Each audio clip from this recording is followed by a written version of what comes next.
This is a Wild Tuna exclusive.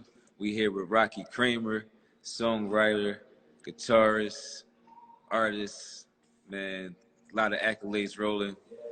Thanks for coming out tonight. So let's talk to the people, let them know what's up. Hey, no problem. This will be fun. For sure, for sure.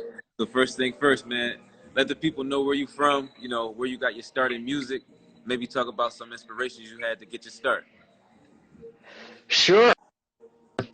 I'm from Norway, so I grew up in Norway. I'm from a place called Trondheim, and it's the third largest city in Norway. And that doesn't mean it's that big compared to the U.S., because in the U.S., third largest would be much bigger, right? So it's right now it's about 200,000 people. So that gives you an idea of the size. And hello, Randy. Right. So that's where I started out. I come from a musical family. My father was a first violinist in the Trondheim Symphony Orchestra for 40 years. So I grew up with a lot of classical music.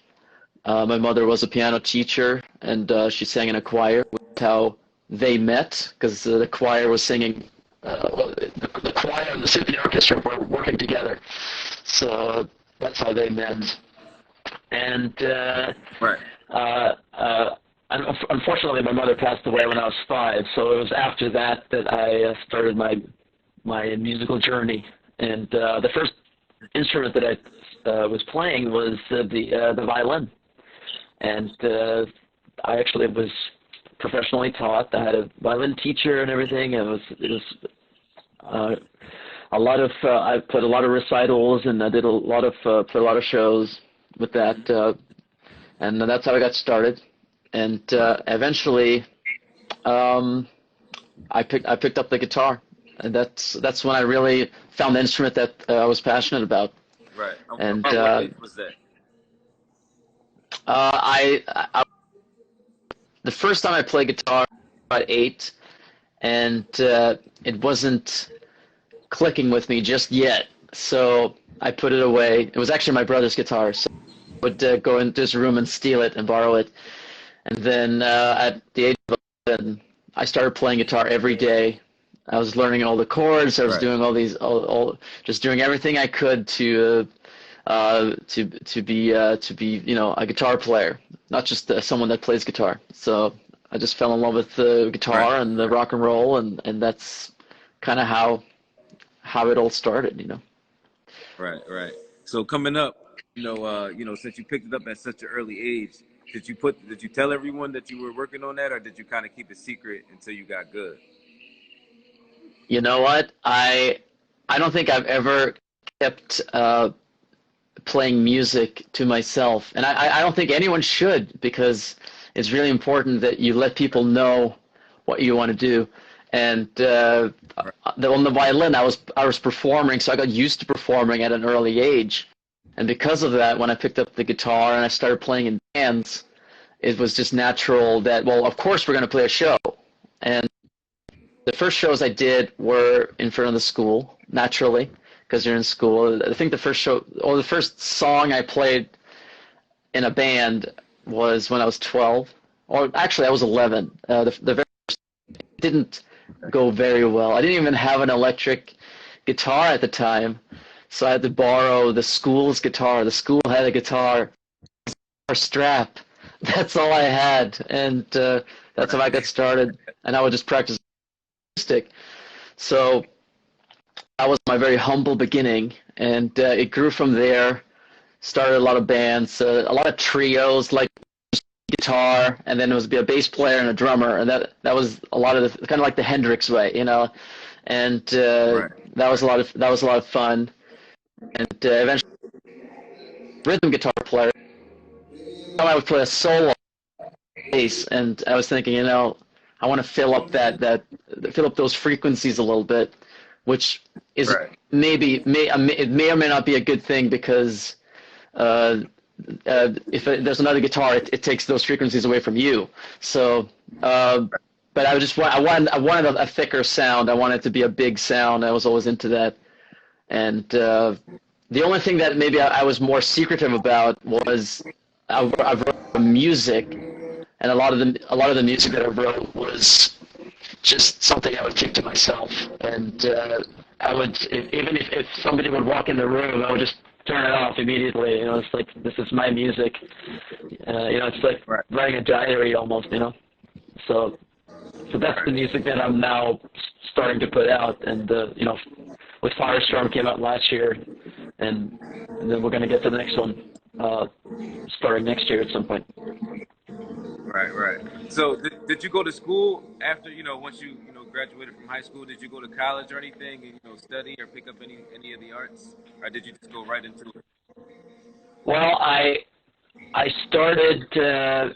I did a few little things, and I'll explain. I started to study music production right after high school, but I decided that I wasn't ready to start college yet. I just needed a year off, so I took a year off, and then I started a film studies the year after. So I studied film for a year. So that's one of my other passions. Okay. Probably mostly behind the scenes. I've done some auditioning, I should say that. I'm a when you're an actor, you're a professional auditioner. Right. But so those are my two passions. But after a year of film, I wanted to move to LA and see if I could find connections in the music industry, and that's kind of how I ended up here. So that's where I am now. Right. And I've been here since then. So I've been here a while, so this is kind of my new home, Right. Did you play any movies? You get any movie roles when you were pursuing the acting and pursuing the theater, any of that? I was kind of getting right before the pandemic happened, so I was doing auditions right before everything shut down, and then I got nothing. I had a few auditions a few weeks ago, but it was very quiet for about 6 months, so I haven't done very much, and but that's okay. It'll pick up next year, hopefully. For sure. I That's mean, what it's going to be. It's going to pick up in other ways. We got to just keep moving, keep pushing, and just be innovative. That's what we're at the point where we got to be creative on top of creative. You know what I'm saying? So keep doing your thing, man. Keep doing your thing. So let's talk about what you're working on now. Since the pandemic started and we kind of had to work at home, I decided to figure out a way to do things at home that can at least keep me going, keep me inspired, and also find ways to entertain people other ways than just being on stage, which is what I normally do, and being in front of people physically. Now it's in front of your screen or something. So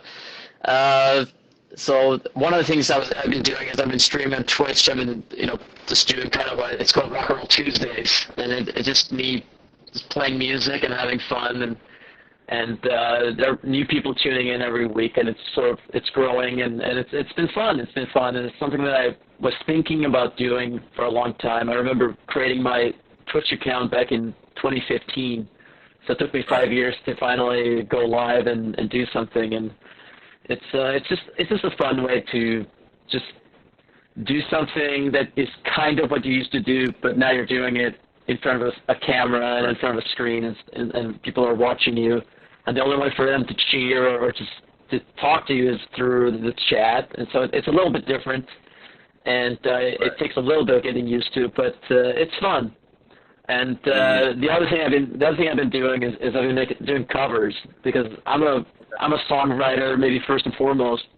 So since we're not in the studio right now, I figured it would be fun to record stuff at home that recording covers by artists that inspired me growing up, or maybe even recently, just to sort of kind of give you an idea of where I came from and how I got to where I am and how it all started, because we all have our influences and our inspiration, and it's nice to sort of add some of my own personal touches to their music, and then just be able to share that right away, instead of when you're making an album, you're in the studio for a long time, and by the time the album comes out, you've already been listening to it for a long time, and you're kind of, okay, I want to move on to the next one now. So it's fun doing things in more real time, if you know what I mean. That's real. So give us a couple of the covers that you're working on right now. Or give us a few. Sure. You know. Yeah. No, I've been putting them out since actually since the end of January, which was and it was just something that I started out with. I just wanted to try something, and then all of a sudden it was the only thing I could do. So the first one I did was Pink Floyd, "Comfortably Numb," because Pink Floyd is one of my biggest influences, and I thought that "Comfortably Numb" which is a song that we've played a lot with my band. It's a song. It's maybe one of my favorite songs, and it's also a song that I had kind of had like an idea for it, the way I wanted to do it. So I figured this is a great time to do it. Right. And since then, I've done Foo Fighters, Park, Churches, Edwin Collins. I've done Queen.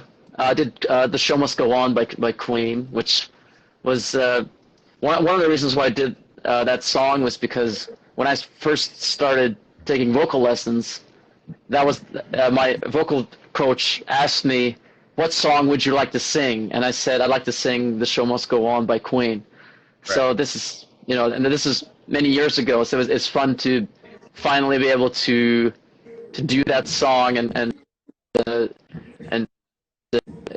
properly, I guess. Right.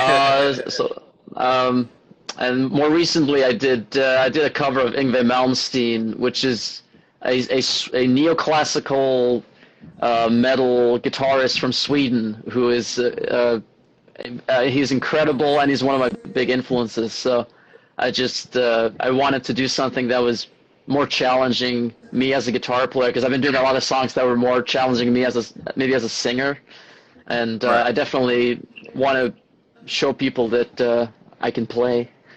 Right. That's for sure. So when you do your covers, you add your own little twist on them, or you kind of stay true to the original?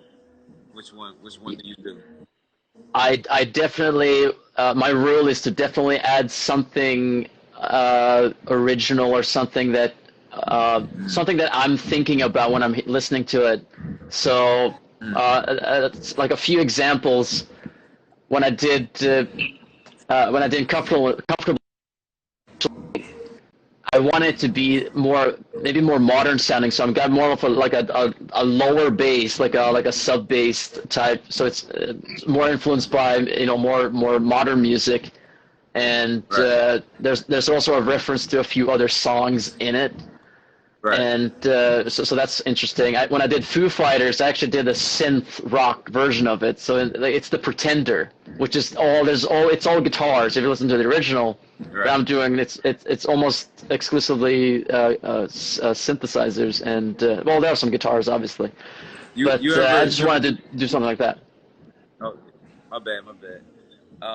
You ever do covers of other genres of music? You ever hear another song, like a pop song, hip hop song, or R&B song, or anything else where you're like, I want to play that? You ever pick any of those songs out and do that? Well, I did a cover of Churches, which is a synth pop band from Scotland, and I made a metal version of their song, which is, I feel like the members of the band are very, their background is kind of alternative rock and arguably metal, so I thought maybe they would enjoy a metal version of their song. Maybe, I don't know. So that was just yeah. So I just think to kind of twist things around a little bit. Since when I did Foo Fighters, I did synths instead of guitar. Then when I did Churches, I did guitars instead of synths. So just kind of turn things around a little bit. But I think most of them are 80s inspired, kind of 80s rock, synths, and so on. I'd like to do a lot of different types of stuff. So that's kind of, like Comfortably Numb did have a little bit of that hip hop influence. Right. which I think is, makes it very different than the original and kind of gives it its own sound, and that's important. I don't think that, like, if you're going to make a cover, it might just, if it sounds just like the original, unnecessary to make it, because you might as well just listen to the original, right? Right. So that's why I'm thinking. Right, that's for sure. That's for sure. So tell me the moment, like, or maybe there was a few moments where you were like, yeah, I'm definitely meant to do music, or I'm definitely meant to, take this path into the music industry. Well, it's always made a lot of sense to me because I've always been performing, and from an early age, people would come up to me if I play guitar or something. Like, ever since I was maybe 13, 14, I would play guitar. People would always come up to me afterwards to be like, dude, you're a great guitar player. And I was like, never, because I never thought of myself in that way. I just always thought it was fun to play guitar. I didn't really think so much about whether it's something that I'm good at, or if I'm, better than others or anything like that. It's never my mentality. I just thought it was very fun, and it's a great instrument that you can do a lot of different things with.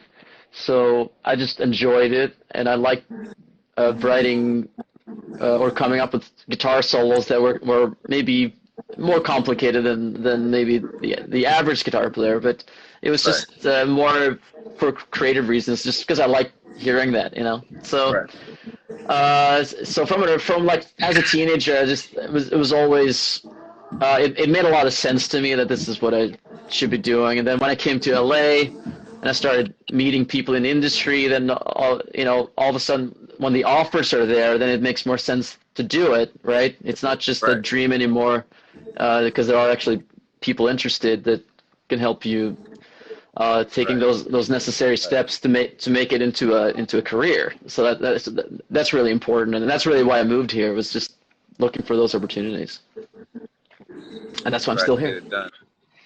Right, that's for sure. And the skills there, talent is there, work ethic, you gotta have it all. You know what I mean? You gotta have it all.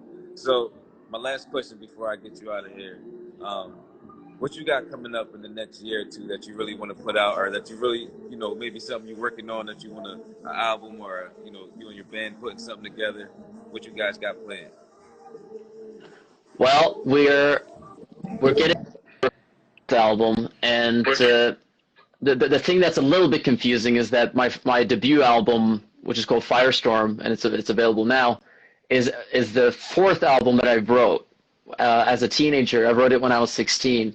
So the next album is going to be the first album that I wrote, but it's gone through a lot of changes since then. So it's not, it doesn't sound like it's not a kindergarten album where I sing about toys and pancakes. I mean, it is a serious album, and I think that people will enjoy it. Firestorm to me was an album that I wrote when I was feeling very different than when I wrote this one. So I think that people will enjoy it. It's different. It's more guitar oriented. So for those people that are into guitars, should look forward to it. We're planning on at least starting rehearsals after Christmas, definitely. And then we're going to be in the studio. We're looking at maybe recording it in England, but it depends on how the situation is or will be at that point, because it's a little, traveling is weird right now, so we're trying to avoid complications, That's for sure. That's for sure. Well, do what you can virtually, do what you can, in the safety and comforts of wherever you can get it done at. And keep pushing, stay positive, man. We definitely support you on this side. We out in Philly, but we got you on the other side of the country, man. We got your back, so let us know. We'll be in touch. I appreciate Thank you. Out, man. For everybody. Oh, wait. Thank you very much. I want to get this last question from the fans. They say, what does it take to be on Billboard? Ooh, what it takes to be on the Billboard, I think you have to have a song that is relatable to an incredible amount of people, and you have to be to think about just what is it that people want to hear, and that's a tricky thing because you don't really know, and sometimes people don't know until they hear it. So you just have to pay attention to not necessarily trends, but what's going on in the world, and try to do something that people can relate to. And I guess right now we can all relate to a few very specific things because of what's going on. Right. And maybe that's something to write about. I don't know. But write something catchy. Catchy music, Right. catchy melodies. If you can sing a song to someone and they can sing it back after hearing it once, That's the key. that's a hit. That's the key. That's the key. And, That's the and key. you gotta have, on top of that, you gotta have great PR, great marketing, because it takes people to get that sound, get that song out there. You gotta make the product, and then you gotta get people the product. You gotta get in their hands. So definitely make sure you do everything you can to get that song out there, so it can be heard. That's the reality. There's a lot of money involved to get the songs out in front of enough ears for it to be a big hit like that. Yeah, for sure. Right. So keep pushing, man. Appreciate you. Wild Tuna exclusive. Rocky Kramer. Appreciate it, bro. Thank you so much. Thanks for having me. Have a good one, man. Hey, you too.